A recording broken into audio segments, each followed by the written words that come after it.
विजु स्वास्थ्य कल्याण योजना निश्चित भाव में भल थिला एथिरे तिले मात्र संदेह ना किंतु जेहेतु गवर्नमेंट परिवर्तन हेची एवं से केंद्र सरकार को डबल इंजिन रे चलो बोलिक कहते तेणु जेहेतु केंद्र सरकार आयुष्मान भारत योजनाटा प्रणयन कर बहु पूर्व जोटा कि आम राज्य से लागू हो नाला विजु स्वास्थ्य कल्याण योजना लगी तेणु से दुईटा जाक तो देवे बोलुं तेणु असुविधा किसी हम ना विजु स्वास्थ्य कल्याण योजना भी जमी चलता ना चेंज कर खाली कौन से गोपबंधु जन आरोग्य योजना कर ये जो केंद्र सरकार जोटा आयुष्मान योजना जोटा करने जाऊँ दीटा जाक तो देवे असुविधा कौन हम मुझे तो भाव ठीक हम जी आयुष्मान योजना पाइबा कथा पाइब जी विजु स्वास्थ्य कल्याण जहाँ थिला सी पाइबे असुविधा नहीं ठीक हम सर ए दल भर आप गोटे युव गोष्ठी गोटे वरिष्ठ गोष्ठी ये सब गोष्ठी विवाद बर्तमान देखा किए मूषा उपाख्यान किए कह ढोल भितर मूषा नहीं से कौन एमती भाव तो आम देखुनु निश्चित भाव में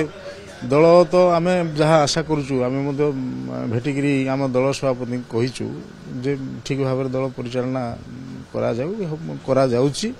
आम तो आशा करुँ निश्चित भाव दल सुदृढ़ हम किसी एमती असुविधा ना आ किए कौन कार व्यक्तिगत भाव में कौन कहते करुवे सी तो अलग कथा आम तो दलर बहुत दिन शृंखलित कर्मी स्वर्गत विजु बाबू समय 1985 मसीह आम रहीचु जनता दल चली दल ठीक ठीक एमती किसी असुविधा नहीं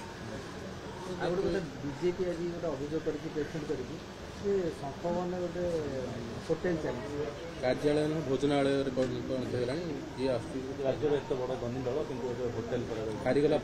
किए कहूँ होटेल बोल मुझे कहीं जानी मुझे गले 2-3 थर कहीं होटेल हो जानी जिते आसती किए जब मीटिंग फिटिंग हेले खावाई गोटे क्या खावा दिखती से तो होटेल नहीं ये बेकार कथा सी गोटे ये आलोचना सेमती किसी कहीं आम तो देखिनु आम तो 3-4 थर मीटिंग शंख भवन गलुणी से भाई कौन कथा देखिनु सर आ गोटे कथा दीपाली दास कहते नव दास को हत्या कराई पुलिस लगे आईन मंत्री बर्तमान कहते से केस को आउ थे रिओपन करेंगे खोलताड़ हम जेहेतु झील बड़े अभियोग आणुंट हाँ जदि से अभियोग आनी मु तो जानी ना कहीं अभियोग आनवाटा तो मो नॉलेज ना